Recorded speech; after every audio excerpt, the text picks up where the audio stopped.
గుంటూరు పట్టణ ప్రజలకి, జిల్లా ప్రజలకి, అదేవిధంగా కూటమిలో ఉన్నటువంటి నాయకులకి కొంత మేరకు వారిని చైతన్యం చేయాలనే ఉద్దేశంతో ఈరోజు మళ్ళా మేము ప్రెస్ మీట్ పెట్టడం జరిగింది. ఈ ప్రెస్ మీట్ యొక్క ప్రధానమైన ఉద్దేశం అది. ఇంతకు ముందు కూడా శంకర్ విలాస్ బ్రిడ్జిని కూల్చిన తర్వాత ఆ ప్రాంతానికి వెళ్ళి మేమందరం కూడా పరిశీలన చేసి అక్కడ ఉన్నటువంటి బాధితులను కూడా పరామర్శించి వారి దగ్గర విషయాలు సేకరించి అక్కడ నేను వేణుగోపాల్ రెడ్డి గారు కూడా ఆ రోజున మాట్లాడటం జరిగింది. ఆ మాట్లాడిన తర్వాత పెమ్మసాని గారు తిరిగి మళ్ళీ మాట్లాడారు. తరువాత కొద్దిగా లేటుగా శాసనసభ్యులిద్దరూ కూడా మాట్లాడారు. దానితో పాటుగా ఎవరెవరో మరి వాళ్ళ అడ్రస్ ఉన్నాయో లేదో తెలియదు, మా పెమ్మసాని గారిని ఏమనంటే మాత్రం మేము ఊరుకోమని పచ్చి బూతులు మాట్లాడేటటువంటి పరిస్థితి కూడా చేశారు. అక్కడికి వెళ్ళి కొంతమంది మహిళలు వాళ్ళు ఇష్టం వచ్చినట్టుగా మాట్లాడారు. ఆ మాట్లాడింది ఏదో ఒకసారి వినిపించాయా, అది కూడా ప్రజలకు తెలియాలా. అంబట్ గారు మోదుగడ వేణుగోపాల్ వైసీపీ నేతలందరికీ చెప్తున్నాం, ప్రజలకి అడ్డుపడితే మాత్రం నేను సీరియస్ యాక్షన్, ఇది ప్రారంభం మాత్రమే. ఇంకొకసారి పబ్లిక్ లోకి వచ్చి న్యూసెన్స్ చేస్తే, కామన్ పీపుల్ కి ఇబ్బంది కలిగిస్తే మాత్రం తాడపేడు మళ్ళీ మారి గల మొదలవుతుంది. పెమ్మసాని గారు ఎంతో కష్టపడి సరే, ఇంక ఇవన్నీ వీళ్ళందరూ చూపించాల్సిన అవసరం లేదు కానీ ఆపేసాయి. ఈ రకంగా మిస్టర్ మై డియర్ పెమ్మసాని, నువ్వు అమెరికాలో మంచి బాగా చదువుకున్నావు, అమెరికా వెళ్ళావు, ఏందా ఈ న్యూసెన్స్? వీళ్ళు తప్ప ఎవరు దొరకలేదా? నువ్వే మాట్లాడొచ్చుగా. నేను అడిగిన ప్రశ్నలకు సమాధానం చెప్పలేక ఎవరో తెలుగుదేశం అని మహిళలను పట్టుకొచ్చి ఒక ఆమె ఆంబోతు రాంబాబు పడుతుంది. నేను ఎట్టా ఆంబోతుకు కనపడ్డాను ఆమెకు అర్థం కాదా? మరి నేను ఈమెకి ఆంబోతునో లేకపోతే ఆయనకి ఆంబోతునో నాకు తెలియదు. చంప చెల్లు అనిపిస్తుందంట. ఏందో నాకు అర్థం కాదు. ఇంకామంటది, ఏయ్ మోదుగల అమ్మటి రాంబాబు మీరు న్యూసెన్స్ చేశారంటే మేము ఊరుకోం. ఏం చేస్తారమ్మా నాకు అర్థం కాలేదు. న్యూసెన్స్ చేస్తుంది ఎవరైనా అడుగుతా ఉన్నాయి. ఇవాళ వీటన్నిటికీ సమాధానం చెప్పడం కోసం ఇవాళ మేము ఈ పత్రికా సమావేశాన్ని ఏర్పాటు చేయడం జరిగింది కూడా చెప్పదలుచుకున్నా. పెమ్మసాని గారు is a sole responsible for this. నేను అన్నాను పెమ్మసాని గారే దీనికి సమాధానం చెప్పాలి, ఎమ్మెల్యేలు ఏముందలే డమ్మీలు అన్నాను. 100% both the MLAs are dummies. అందుకని మరుసటి మాట్లాడాల. తర్వాత పెమ్మసాని గారు కవర్ చేశారంట, మీరు మాట్లాడకపోతే ఎట్టాగమ్మని ఒత్తిడి చేస్తే వాళ్ళు మాట్లాడారు. ఇంతకన్నా సిగ్గేమన్నా ఉందా పెమ్మసాని గారు? నేను అడుగుతా ఉన్నా. ఏమిటి మీరు చేస్తున్న పని ఏంటి?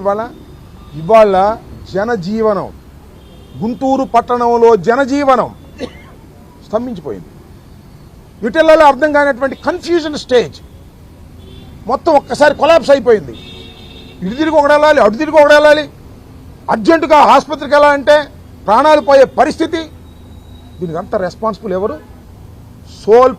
సోల్ రెస్పాన్సిబుల్ పెమ్మసాని గారు. ఇది కాదు అని చెప్పమంటున్నా. ఆయన ఇంకో మాట అన్నాడు, తప్పుకుపోయే ధోరణి. తెలివితేటలు మీకే ఎక్కువ ఉన్నాయేమో నాకు తెలియదు, లేదా అమెరికా నుంచి ఏమైనా తెలివితేటలు తెచ్చుకున్నారేమో నాకు తెలీదు. ఆయన జగన్మోహన్ రెడ్డి గారిని దూషిస్తున్నాడని నేను మాట్లాడుతున్నానంట. మీ బోటి కోన్ కిస్కా గొట్టంగాళ్ళు రోజు దూషిస్తారు. We don't care that. నువ్వు దూషిస్తే దానికోసం ఒక ఇష్యూని, ఒక జెన్యూన్ ఇష్యూ నేను చెప్తున్నా. It is a very very genuine issue. మొదట జేఏసీ అక్కడ ఉన్నటువంటి పెద్దలు, బాధితులు, పెద్దలు అందరు అన్ని పార్టీలు కలిసి జాయింట్ యాక్షన్ కమిటీగా ఫామ్ అయ్యి సమావేశం పెట్టారు. మేము వెళ్ళాం. ఆ రోజున కూడా చెప్పాం, తప్పు చేస్తున్నారు మీరు. సేతు బంధు కింద తీసుకొచ్చి గుంటూరు పట్టణంలో మీరు వెయ్యకూడదు. మీరు దీన్ని ఇంకా 200 కోట్ల రూపాయలు యాడ్ చేయండి, గుంటూరు పట్టణాన్ని అభివృద్ధి చేసే క్రమంలో ఉండండి అని మేము చెప్తే, ఏందండి సేతు బంధు? నాకు అర్థం కాలేదు. ఎక్కడిస్తారు సేతు బంధు? రైల్వే ట్రాక్స్ మీద గేట్లు ఉంటాయి కదా, ఆ గేట్లు ఇబ్బందిగా ఉందని సెంట్రల్ గవర్నమెంట్ ఒక స్కీమ్ తీసుకొచ్చింది. పెద్ద గేట్లు పెట్టడం, అక్కడ మనిషిని పెట్టడం, దానికి ఒక సిగ్నల్ పెట్టడం, దాన్ని ఎత్తటం దించటం, ఇవన్నీ ఇబ్బందిగా ఉంది. అప్పుడప్పుడు పొరపాటున యాక్సిడెంట్లు కూడా జరుగుతున్నాయి. కాబట్టి సెంట్రల్ గవర్నమెంట్ ఒక స్కీమ్ తీసుకొచ్చింది. ఏంటి, అక్కడ మ్యాన్ గేట్లు తీసేసి ఈ ఫ్లైఓవర్ వేసేస్తే సరిపోద్ది. అది 98 కోట్లు ఫినిష్. ఎక్కడైనా ఇక్కడ నుంచి అక్కడెక్కడ ఇక్కడ దిగటం. అది చౌను తీసుకొస్తారండి? బుద్ధి ఉందా మీకు? అది ఎక్కడ తీసుకురావాలి? ఇది మీరు కడవ చోట తీసుకొచ్చారు, శభాష్. మీరు కడవ చోట 3 తీసుకొచ్చారు, అక్కడ జనజీవనం ఏమి లేదు, ఊరిని ఎక్కడం దిగటం. ఇక్కడ అది కాదే, ఇటు నుంచి అటు వెళ్ళటం, అటు నుంచి ఇటు రావటం, ఈ పక్కన షాపులు, ఆ పక్కన షాపులు, ఎంతమందో కార్లు, ఇన్ని వెళ్తుంటాయే. దానికి సేతుబంధు ఉపయోగిస్తారా? వాళ్ళు సేతుబంధు ఇచ్చారు. సేతుబంధుతో పాటు చంద్రబంధు కూడా తీసుకోవాల్సింది. చంద్రబాబు నాయుడు గారి దగ్గర ఇప్పుడు చంద్రబంధు ఉంది కదా, కోట్లు తీసుకొస్తున్నారు. ఇప్పటికి 50,000 కోట్లు ఎందుకు తీసుకొచ్చారు? 1000 కోట్లు, 2-3 కోట్లు కూడా కదా అప్పులు. 200 కోట్లు పెట్టకూడదు? సేతుబంధు ప్లస్ చంద్రబంధు ఈ 2 కలిస్తే 300 కోట్లు అవుతాయి కదా, వేయచ్చు కదా.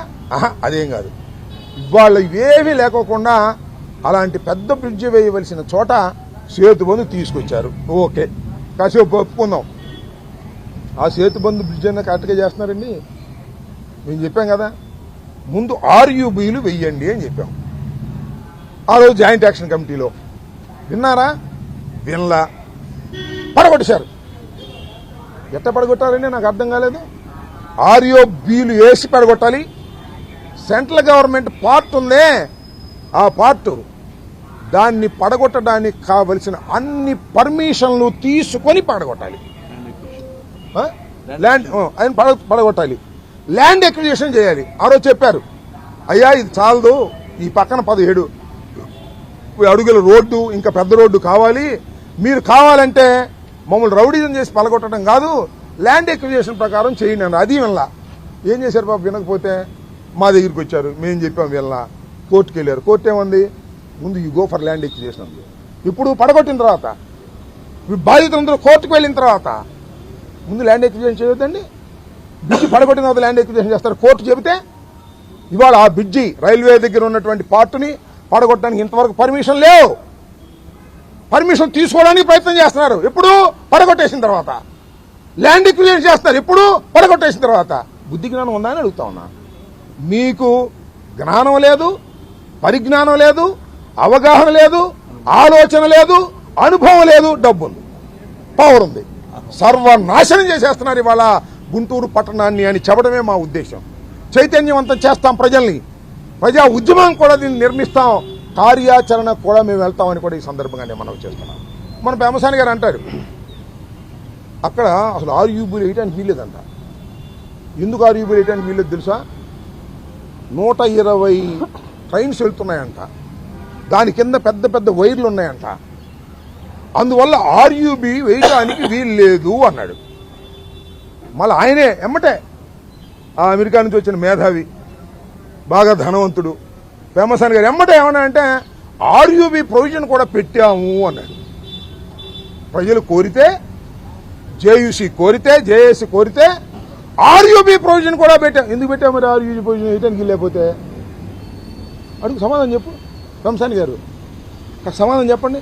అసలు ప్రొవిజనే లేదని ఓ ప్రొవిజన్ పెట్టాను ఓ పక్కన చెబుతున్నావు, అసలు అక్కడ ఆర్యూబీ వేయడానికే కుదరదని 2 పక్కన చెబుతున్నాం. ఏంటి, ఏది నమ్మాలి మేము? అసలు అక్కడ కాదండి, మన కంకరకొండ గోడ దగ్గర కింద నుంచి ఆర్యూబీ వేయలా, అక్కడ వైర్లు లేవా? స్టేషన్ దగ్గర వైర్లు ఉన్నాయా? కేబుల్స్ వెళ్తాయి, కేబుల్స్ 8 అవర్స్ వేస్తారు, కేబుల్స్ వెళ్తాయి, అన్ని రైల్వేకి సంబంధించిన కేబుల్స్ అన్ని చోట్ల వెళ్తాయి. ఏంటిది? ప్రజల్ని మోసం చేయాలనుకుంటున్నారు. మీరు తప్పు చేశారని మీ అంతరాత్మకు తెలుసు, కానీ ఏదో ఒకటి అట్ట చేసి మోసం చేద్దామనేటువంటి ప్రయత్నం చేస్తున్నారు. నాకు తెలియగలుగుతానండి, మీరు చూడండి ఒకసారి, నేషనల్ హైవేస్ కానీ రోడ్లు కానీ వైడెన్ చేసేటప్పుడు ఏం చేస్తారు? ఇవాళ ఇది కూడా వైడెన్ చేయాలనుకుంటున్నారు, ఇది 10 అడుగులు పగలగొట్టమని నోటీస్ ఇచ్చారు. దీని మీద కాంపెన్సేషన్ వాళ్ళు పే చేయాలి, పే చేసి బ్యాంకులో పడిన తర్వాత వీళ్ళ అకౌంట్లో పడిన తర్వాత ఇది పగలగొట్టాలి. ఇవాళ చూడండి, పేరేచర్ల కొండమూడు ఇది కూడా హైవే, నేషనల్ హైవే చేశారు, అందరికీ డబ్బులు పడ్డాయి. లెక్కగట్టి ఎక్విజిషన్ యాక్ట్ ప్రకారం 2013 యాక్ట్ ప్రకారం నోటీసులు ఇచ్చి డబ్బులు పడిన తర్వాత పగలగొట్టి రోడ్డు స్టార్ట్ చేశారు. ఇది ఎక్కడ గొడవండి బాబు? వంతెన పగలగొట్టేసి రాకపోకలు తీసేసి ఇప్పుడు ఎక్విజిషన్ నోటీస్ ఇస్తారంట. నేర్చుకుంటున్నారు కొత్తగా. జేసీ చెప్తే వినలా, మేం చెప్తే వినలా, కోర్టు చెప్తే నేర్చుకుంటున్నారు. కోర్టు చెప్పినా కూడా వినలా, కమిషన్ వేసింది కోర్టు. కమిషన్ వచ్చిన తర్వాత గచ్చెంతలేక ఇప్పుడు వింటున్నారు. ఎంత తెలివి తక్కువ పని చేసుకుంటున్నారు. ఇంత తెలివి తక్కువ పని చేసి ఈ టౌన్ని సర్వనాశనం చేస్తున్నారు. నేను చెప్తున్నా, ఇది అద్భుతమైన town, Shankar Vilas centre, core city, అక్కడే గవర్నమెంట్ హాస్పిటల్స్ ఉన్నాయి, అక్కడే కోర్టులు ఉన్నాయి, అక్కడే రైల్వే స్టేషన్ ఉంది, అక్కడే కలెక్టరేట్ ఉంది, ఈ పక్కన కాలేజీస్ ఉన్నాయి, హిందూ కాలేజ్, ఏసీ కాలేజ్ ఉంది, ఆ పక్కన హిందూ కాలేజ్ ఉంది. ఇంత కోర్ సెంటర్ని ఊరు రామ మీ దుంపదేగా సేతు బంధు కింద తొక్కేశారే. ఎంత బ్రహ్మాండమైన ఫ్లైఓవర్ వేయచ్చు, ఒక సేతు బంధు కింద తొక్కేశారు. దీనికన్నా చిన్న బ్రిడ్జి, కంకరగుంట దానికన్నా కూడా చిన్న బ్రిడ్జి, ఇది గుర్తుపెట్టుకోండి. అది కూడా సేతు బంధు కింద రాలా, గవర్నమెంట్ ఫండ్స్ నుంచి వచ్చింది. గవర్నమెంట్ ఫండ్స్ నుంచి రావాల్సిన దాన్ని సేతు బంధు కింద పొలాల్లో వేసే, చాలా మంది చెప్పారు పొలాల్లో వేసేది, ఇక్కడ నుంచి అక్కడికి గేటు తీసేసే దానికి వేసేదానికి పెట్టి దీని కింద తొక్కేసే కార్యక్రమం చేస్తున్నారు. చేయటమే కాకోకుండా మేము ఏదైనా మాట్లాడితే ఇలా బూతులు తిట్టించే కార్యక్రమం చేస్తాం. పెమ్మసాని గారు, ఇది మంచిది కాదు. బూతులు తిట్టదలుచుకుంటే మేము బాగా తిట్టగలం, కాకపోతే సంస్కారం కాదని ఊరుకుంటున్నాం. ఈయన మాత్రం మాట్లాడ్డంట. అమ్మో రాంబాబు గారు, నేను రాంబాబు గారు లాగా మాట్లాడలేనులే అంటున్నాడు. సమాధానం చెప్పు సార్, మాట్లాడాల్సిన అవసరం ఉంది. నా దగ్గర ఏమైనా పెద్ద చాకచక్యం ఉందా? మేము స్ట్రైట్గా క్వశ్చన్ అడుగుతున్నాం. ఇప్పటికి కూడా ఆ ఎంపీ గారిని అడుగుతా ఉన్నా, అమెరికా నుంచి వచ్చిన ఎంపీ గారిని అడుగుతా ఉన్నా, ఆ కేంద్ర మంత్రి గారిని అడుగుతా ఉన్నా, ఇవాళ్ళకైనా జ్ఞానం తెచ్చుకోండి. జేఏసీని పిలవండి, వారితో చర్చలు జరపండి, అఖిలపక్ష సమావేశం పెట్టండి, వాళ్ళతో చర్చలు జరపండి, దీని పరిష్కారం ఏంటో అడగండి. మేము చెబుతాం, వింటే వినండి, వినకపోతే వినకపోండి. అసలు ప్రజాస్వామ్యంలో ఇంత గందరగోళం జరుగుతుంటే మా వాయిస్ వినడానికి కూడా మీరు ఇబ్బంది పడుతూ ఆ లేడీ చేత, ఈ లేడీ చేత, యూట్యూబ్లో పనికి మాలిన వాళ్ళ చేత మమ్మల్ని తిట్టించే కార్యక్రమం చేస్తే ఇట్లాంటి లెక్క చేస్తామా? మేము ఎన్ని చూసావయ్యా? నువ్వు చూసారేమో పెమ్మసాని గారు, మేము చిన్నప్పటి నుంచి రాజకీయాల్లోండి అన్నీ చూసి వచ్చాం. అజ్ఞానంతో వ్యవహరిస్తున్నావు, అహంతో వ్యవహరిస్తున్నావు, ధనం ఉందని వ్యవహరిస్తున్నావు. అది సరైన విధానం కాదు. స్ట్రైట్గా సమాధానం చెప్పు. మళ్ళా రేపేదో 4-5 ఆడవాళ్ళని పంపించి down down Ambati Rambabu, down down Modugula Venugopal రెడ్డిని వాళ్ళ చేత తిట్టిస్తే తిట్టించుకో. We don't care all these thing. సమస్య మీద నిలబడు. ఈ పట్టణాన్ని సర్వనాశనం చేసేటటువంటి కార్యక్రమంలో మీరు చేస్తున్నారు. ఇంతకు ముందు తీసుకొచ్చిన సేతుబంధు బ్రిడ్జీలకు శభాష్, వీఆర్ కంగ్రాచులేషన్ యూ, అభినందిస్తున్నాం. కానీ మొత్తాన్ని సర్వనాశనం చేశావు. గుంటూరు కోర్ సిటీని సర్వనాశనం చేసి ఈస్ట్ వెస్ట్ రెండింటినీ కూడా దెబ్బతీసే పరిస్థితి ఒక కక్ష కట్టినట్టుగా కనిపిస్తూ ఉంది. చివరికి అది కక్ష కట్టి ఈ ప్రాంతం పెరగాలన్నట్టుగా చూస్తున్నామేమో నాకు అనుమానంగా ఉంది. ఇది కక్ష ఏమోనని డౌట్గా కూడా ఉంది రాను. ఎందుకంటే ఆ శంఖవిలాస్ ఏరియాలో ఉన్నంత నాశనం అయిపోవాలి, ఇదిగో ఈ పక్కనన్నీ బాగా రేట్లు పెరగాలనేటువంటి ఏదైనా దుర్బుద్ధి ఉందా? ఆ డౌట్ వస్తుంది. ఉందో లేదో నాకు తెలియదు. సేతుబంధు కింద అక్కడ పెట్టమని నాకు అర్థం కాలేదు. ఇలాంటి దుర్మార్గమైన కార్యక్రమాలు చేస్తున్నారు. మరొకసారి చెప్తున్నాం, వైఎస్ఆర్ కాంగ్రెస్ పార్టీ ఈ నిర్ణయాన్ని, ఏదైతే పెమ్మసాని చంద్రశేఖర్ తీసుకున్నటువంటి ఓ తప్పుడు నిర్ణయాన్ని వెంటాడతాం. చెప్పు ఇవాళ ఎప్పుడు పూర్తి చేస్తావు? 600 అయినా 106 అయినా 2 సంవత్సరాలు పూర్తి చేస్తానన్నావు. చేస్తావా? చెయ్యి, చూస్తాం. ఎట్లా చేస్తావు నాకు అర్థం కాదా? ఆగస్టు 9వ తారీఖున బ్రిడ్జి పడగొట్టావు. ఏం జరుగుతుంది ఇవాళ? ఇంకో పిల్లలు వేయాలంటే ఎక్విజేషన్ కావాలి, ఎక్విజేషన్ కావాలంటే ఎక్విజేషన్ నోటీస్ ఇవ్వాలి, నోటీస్ ఇచ్చినా 90 రోజులు టైం కావాలి, వాళ్ళందరినీ ఫుల్ఫిల్ చేయాలి. అప్పుడు నువ్వు అది పడగొట్టాలి, అప్పుడు పిల్లలు వేయాలి.